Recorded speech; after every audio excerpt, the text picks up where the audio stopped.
welcome to another episode of Let's Talk Agriculture. Today the set is a little bit different. We are not at the Ministry of Agriculture, but we are at the Grenada Co-operative Nutmeg Association, and we are here to talk to Mr. Cato. He's the chairman of the GCNA board. Today the topic of discussion is, it's going to surround maize and maize prices. So let's welcome Mr. Cato to our Let's Talk Agriculture. Good morning, Mr. Cato. Morning, my dear. And how are you? I'm fine. Wonderful. So give us a little rundown. We're just gonna jump right into it. So give us an overview as to how maize is doing on the market right now, because I think there are some people who believe that consumers are not. This is not one of the products that they would readily go to. So give us an idea as to how it is doing on the market today. Yes, well, maize is in very heavy demand on the market today. In fact, we believe that there is a serious shortage of maize on the world market. And Grenada, being known for the premium quality of maize that it produces, there is a very high demand for our maize. Hence the reason the GCNA has been putting systems in place to get more maize to come into the stations. So if you recall, maize a few months ago was $5 a pound for number one maize. And then we moved from 5 to 8 to encourage more maize to come in from the farmers. And then we moved from 8 to $12 a pound. Mm-hmm. So even as we speak now, maize is bought from the farmers at $12 a pound. I don't think maize ever reached that high, the price of maize. Okay. Right? And it's because of the demand on the world market for maize. We are making sure that the farmers get the benefit of the demand. Would you be able to tell us what is the reason for the increase in demand? You have to understand, one of the world's major producers, Indonesia, does not produce the kind of maize that we do. Because if you understand Grenadian maize, what happens with our nutmegs, the nutmegs are allowed to mature open, right? And then they will either fall or be picked. In the case of Indonesia, they pick the nutmeg and chop it open, right? So the maize is very inferior. And we believe the coronavirus hasn't helped. People have moved away from these markets and have moved to us that they consider to be superior and safe. Okay. What about the benefits and some of the uses of maize? Can you tell us a little bit about that? Well, I don't know much about the uses of maize. I know, for example, it is used in stews. Maize is used in perfumes and creams. And that is fundamentally what I would call about maize. It's not as nutmeg. Nutmeg you can call more varied things of its use. But maize is known especially for a number of creams that people use on the body. Mm-hmm. Yeah. Let's go back to the demand for where are your major markets from? What country source the maize and so on? Okay, well, our markets vary. We are at the point now where we sell to the highest bidder. Okay. You understand? We know that there is a demand, and in fact, we've had requests for maize from markets that we never knew. Okay. Yeah. So we just simply sell to the highest bidder. Traditionally, most of our maize was sold in Europe, but that is not so now. That is not so. We sell wherever we get the best price. Mm-hmm. Yeah. So India, which is the world's largest producer of nutmegs, right? Indonesia is the world's largest exporter, but we believe India probably produces more nutmeg than Indonesia, right, except that it is consumed within India. India is buying maize from us, right? That is like almost an Eskimo buying ice, you know. But we sell to the highest bidder, so India comes into play. Canada buys a lot of maize from us. The traditional Europe market, Argentina, and the Caribbean. What about locals? Yes, there is a demand from locals, but it is really locals buying maize to sell as vendors, right? Maize isn't really consumed and used heavily locally as nutmegs, right? So there's a demand for maize and nutmeg from the GCNA by local consumers and vendors. But I believe our data shows that most of it is packaged to be sold to tourists. Okay. Spice baskets. Okay. I'm not so sure if you have anything else you would like to add on the maize, but I would also want to find out how nutmeg is doing on the market. Well, in terms of the maize, we want the farmers to just keep bringing in the maize. Already they're benefiting from the price that we have increased, and the more maize we can get is the more we can do, even with our nutmegs. So, for example, while nutmeg is slow to sell, our approach, well, the GM calls it the beef and pork approach. If you really want maize, we have to take some of our nutmegs. You understand? Because we know there is a heavy demand. So the more maize that comes into us is the more business we can do.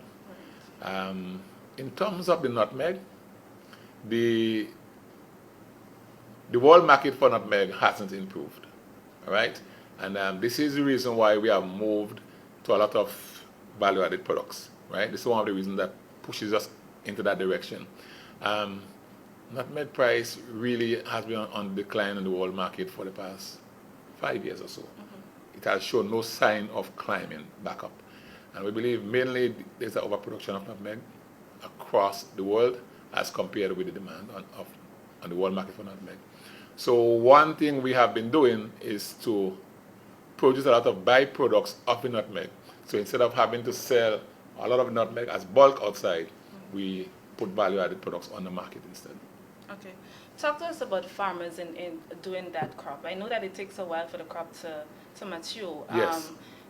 Do we have an increase in farmers doing that crop, or has it been decreasing over the years because it takes so long to mature? No. I mean, there is new appetite and interest for nutmeg production. I happen to have been in a place called John Sandy. I'm not sure you know John Sandy. It's way up in the corner of St. Andrew. And yesterday, about 5:30, I went to visit a farmer. And I saw before me a huge canopy of nutmegs, right? Some of them young, some of them not so young, and it tells you what is happening. If you travel through the Belvedere area, you will see a lot of nutmegs. Some of them young, some not so young. So farmers have been diving in. A lot of nutmeg is being implanted. But remember, nutmeg reaches full production, the tree itself, somewhere around 20 years of age. Yeah. So around 8-7, it produces, as you get older, it produces more because the surface area for production is bigger. What about the age range of the farmers? Are we seeing more elderly farmers or young farmers getting into nutmeg? We see younger farmers getting into nutmeg. The number is still small. We would like to see more youth be involved in nutmeg production. But one thing that is very critical to note as well is that a number of professionals are involved in nutmeg production. Right? We can call lawyers who are there, educators, teachers, a number of people, nurses, doctors, right, are nutmeg farmers. So it shows there's a shift in the paradigm. And it's interesting that these types of people are getting into nutmeg. That means that there must be something happening at the end of the day. Tell us what are the returns like when you sell your nutmegs? Well, you get immediate cash. Nutmeg, let me tell you something about nutmeg. Nutmeg, to my mind, is like an ATM. Okay? You may produce, for example, cabbage, right, or tomatoes, and you may struggle to sell. You see people by the side of the road selling eggs, right? Literally begging you to buy a dozen eggs. But if you have nutmeg, right, or cocoa, these are two crops you go and get rid of, and you get cash. So you're pretty sure about those. A farmer may tell you, buy planted tomatoes, I didn't do well, because I didn't market. But we are the market for nutmeg. Right. So these professionals know that if they get it right, the money is pretty sure. And if trading goes well for the association, then there is surplus at the end of the year. Yeah. You mentioned wanting more young people to get into, that crop. Yes. Give them some words, to encourage them to consider cultivating nutmegs. Yeah, well, there are several, and my own personal experience is one, but there are several young people who have gone into farming, and I will just call one for you. There is a young man, we embedded him last year in the AGM, a young man who was a teacher at the PBC, right, who left the teaching job and went into full nutmeg production, right? A young man, a youth, you understand? he has seen the light. And young people have to be able to see the light. I think part of the problem we have is ownership. Okay? Why you find older farmers tend to be nutmeg producers, you have to have land on which to plant and farm. And because land acquisition in Grenada is tied with age and your ability to buy, we think that has affected the number of young people who come forward. But it is a very, very useful path to take. The fact that professionals like myself have taken this path, it tells you something. I know of people who have just done nutmeg production all their lives and have built their homes, sent their children to university, right? I know of a number of them, right? Just through nutmeg, right? So there is a very bright prospect there if you get it right. But again, like you said, it takes 7 years, 5 years to produce. Yes. But the gradient practice is that we don't do pure standard nutmeg production. We speak about something called the companion crop. So if you put on nutmeg, you know, it will take a while. You also have banana, tanya, other things that would generate the cash for you, while the nutmeg takes time to deliver. Okay. The value-added products that GCNA is into now, tell us what are some of those products and why did you choose to get into those products? Well, value-added is certainly the way to go. And we have no doubt about it. It is certainly the way to go. If you look at the colored mulch there, right? It is my preferred choice because it is basically nutmeg shell colored, Okay. right? That sells for $10. Right. One packet, right? So something that was dumped sells for $10. This before us, it's called the nutmeg hot sauce. This one here, that is not made from nutmeg pods. These were things that were thrown. The farmer can now sell the pod to the association. All right? Prior to that, the farmer would leave the pod on the ground and got no cash. So we believe the meat rub, which is further down the road, is something made from nutmegs. And you can call the whole list of them the pickles. So we are turning these things into cash because they sell for more money. Yeah. 1 pound of nutmeg is bought by us for $3, right? And 1 pound of nutmeg can generate true value added $200. You understand? So we're very clear. Hence the reason we are pushing this objective. You look here, you can see the maize oil and the nutmeg oil. And we still do a bit of this, but we are very clear that maize and nutmeg oil don't generate enough money as value-added items. You have to think outside the box. So we have done a number of teas, Right. several different flavors of teas with nutmeg added there, and they have been going very fast, very well. We have no hot sauce now to supply. Okay. They're gone, you know. So the value-added trust is an attempt to generate a bit more cash, so that we don't rely on the traditional sale of bulk nutmeg, and we want to be able to get to a point where when December comes, the farmers are pretty sure of something, you know, as form of return. Okay. Talk to me about the colored nutmeg shells. What are they used for? Well, really, it's really a form of decoration. If you look at it's almost like this. If you look at a big image of it, a farmer may buy this, or a house owner, to decorate the lawn, the yard, the flower garden. And people who do interior decoration, people who cater like for wedding and these things, they put these in bottles and they look wonderful.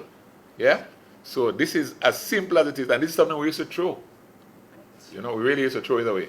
So the value-added initiative is really aimed at making more money of what traditionally was waste. This is not nutmeg shell. Wrong way. Right. I was just going to ask about that. The concrete Yeah. alternative. Yeah, we call it nutcrete, right? Nutmeg, nutcrete, right? So this is made from ground nutmeg shell with concrete. This one, ground nutmeg shell with cement, ground nutmeg shell with cement. And at the back here, we have the nutmeg shell potting mix, which is what farmers can use to germinate the seeds instead of buying peat moss in the farm shop. Okay? So all these things, nutmeg shell used to be a waste byproduct. Today, it's no longer. Okay. Yeah. And of course, my Jim reminded me of the drink. We have a number, we call them the nutmeg cooler. You know, it is a fine drink. It was brought to the schools. The children love it, right? And it's now in the streets. How is it made? Well, Is it the nutmeg itself or the nutmeg pods? the pod, The pods. the pod. Yeah, we call it the nutmeg cooler. So athletes, people who feel in hot and thing, we would have you sample it before you leave. But it's a great drink. Wonderful. Yeah, it's a great drink from the feedback we've gotten from those who've tested. You want to tell me about GCNA's marketing strategy going forward? Yes, well, we have recently appointed a marketing officer, and she has a number of responsibilities. One of them is to push the value added nationally, regionally, and then internationally.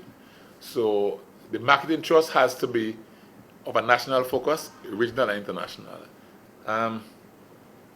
The idea is so that nutmeg is used more by Grenadians. Quite often what we find is that we tend to sell produce out and use other things ourselves, right? So like they do in India and this countries, we want Grenadians to be more aware of what we produce and to be able to make best use of it. And we're using, the marketing strategy is to use whatever media is available to let the country, the region, and the world know that Grenada still remains the #1 producer of premium quality. Not volume, right? Volume will way down. But in terms of premium quality, Grenada still is. So she has that responsibility, reaching out to regional buyers, reaching out to international buyers, and finding especially niche market for our products. So she has a very large responsibility. She has to also look at the shops, the all things nutmeg shops that we run. You go there and you notice, if you look at this, a simple example, right? She has to market this. This is really made from abandoned nutmeg bags, right? Nutmeg bags that you can no longer ship in can be turned into mats, right? So she has all the responsibility in terms of marketing Grenada's nutmegs, Grenada's byproducts of nutmegs, and even our properties, right? Our properties. She has this overarching responsibility of marketing what we do, and marketing has become so important to us. Hence the reason we appointed somebody, right, as a marketing officer to push the initiative forward. Do you want the teas? I don't have the list of teas before me, but it is a long list, and behind the camera you would see a board, right? A board of products that have been developed already and products being developed, right? Okay. So this initiative is very much alive. The marketing officer is working aggressively with us. We have the products that we are working on, and we have those that are already done, and she has to be working with both, those being produced and those that are already produced, to get the market right with it. Who does GCNA work with to put those products, not on the market, but to make those products, to produce them? Well, it's very interesting.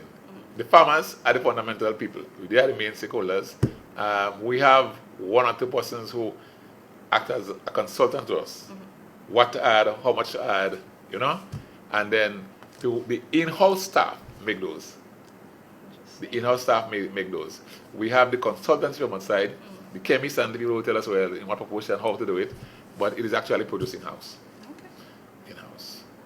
We would, at a very short time, announce a small factory. Yeah. We're working on this now. So you want to have a tour of how we produce different things, you'll be given a tour. It will be here, or when you say here, as in GCNA's building? Yeah, hopefully on the premises. Because remember, we stretch from Kirani, James Boulevard, back to the Belmont Road. You know. We're from street to street. Yeah. So it would be on this premises. That's all the questions I have.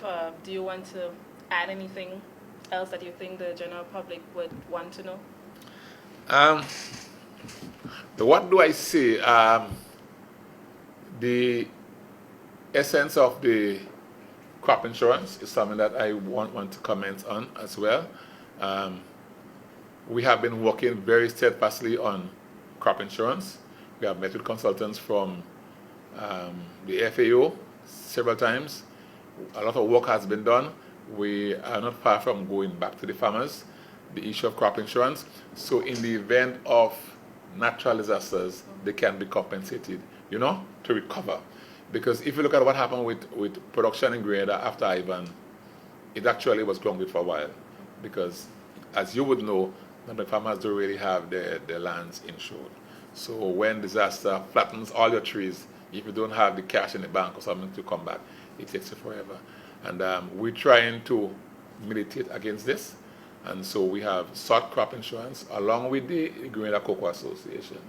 And we're at a point now where we have to go to the farmers to agree on what is a reasonable premium that they can afford to pay. Hopefully, the government contributes, because the crop insurance that we're looking at is a tripartite arrangement where the associations, the GCNA and Cocoa, pay some, government pays some, so the farmers doesn't have to put too much in, But at the end of the day, if something happens, the farmers don't have to worry. There is cash that can help them cope in the difficult period. Do you have a timeline in mind as to when farmers can see themselves insured? In light of. Well, the trick would be what they would accept as reasonable and affordable, right? Because it must be a tripartite arrangement. How many thousand of them must agree, okay, I think we can afford to pay this annually, because it would not be just government and the association. All three partners have to be involved. So the faster the farmers could agree to a figure and government could agree to a figure, then the faster we get it done.